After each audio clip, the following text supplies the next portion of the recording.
Saudaraku, tim bola voli putri Danjang Jungwon Changritspal mengumumkan akan membawa seluruh pemain mereka untuk melakoni laga eksibisi di Indonesia. Kementerian Pemuda dan Olahraga melalui Lembaga Pengelolaan Dana dan Usaha Keolahragaan menyatakan melalui media sosial pada Minggu 10 Maret 2024 malam.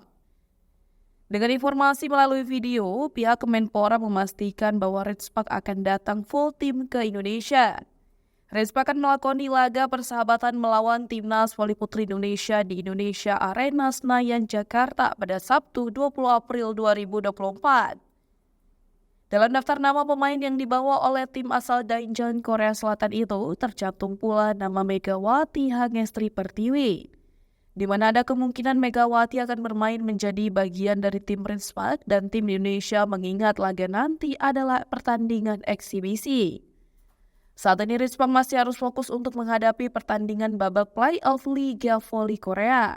Jika berhasil mencapai babak final, Megawati dan kawan-kawan setidaknya akan bertanding sampai 5 April 2024.